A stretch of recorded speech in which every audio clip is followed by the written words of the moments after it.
तो देखो, अब तक हमने देखा आंट ने डेनहो को बहुत कुछ सिखा दिया है, अपने टावर को आखिरकार शांत कैसे करना है और इस सब से बचना कैसे है। वैसे डेनहो को ये सब कुछ पहले नहीं आता था, लेकिन आंट ने इसको सब कुछ सिखा दिया था। इसी वजह से वो बिल्कुल ही सीख चुका था पूरी तरह से। तो हमने देखा था आखिरी एपिसोड में डेनहो अपने आंट के पास में फिर से आ जाता है, क्योंकि उससे फिर से ये सब हो रहा था फीलिंग, और उसे शांत करना है जैसे तैसे करके। आंट अपने मन में कहती है ये फिर से आ गया, समझ रहे हो आप?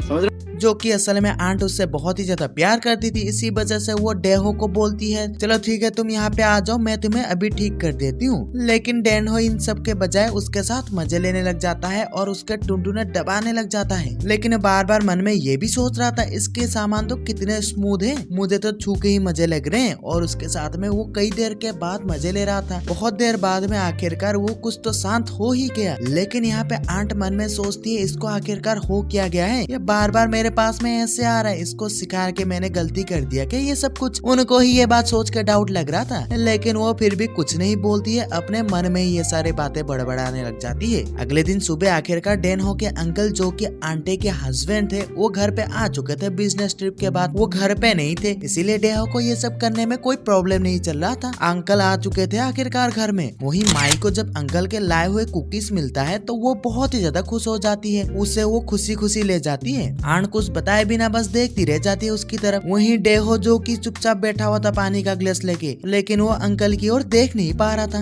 अंकल तो बिजनेस ट्रिप से वापस घर में आ चुके थे, लेकिन बेचारा डेहो क्या ही करता, उसके पास में कोई ऑप्शन नहीं बचा हुआ था। पहले जब वो घर पे नहीं थे, आंटी के पास में चला जाता था अपने को शांत करने के लिए। वहीं अब उसके पास मौका भी नहीं था ये करने के लिए, तो वो अपना दिमाग लगाता है और अपने सिस्टर माई के बोलता है। उसके पास में जाते हुए वो कहने लग जाता है सिस्टर माई, मुझे आपके साथ में बातें करना है। वही माई नहा के अपने कमरे में जा रही थी, इसीलिए वो भी साथ में ले जाता है। वो दोनों अंदर में जाते हैं। पहले तो वहाँ पे डेहो चुपचाप बैठा हुआ था, लेकिन वो माई से बोलता है मुझे माफ कर देना, लेकिन मुझे आपके साथ कुछ करना है। ये सुनते ही माई बोलती है ये तुम क्या बोल रहे हो, मुझे कुछ समझ में नहीं आ रहा। डेहो बोलता है क्या आप मेरे टावर को शांत कर सकते हो, मुझे नहीं आता है ये करना। वही माई भी कुछ नहीं बोलती है। आखिर इसके आगे क्या होने वाला है तुम कमेंट करो।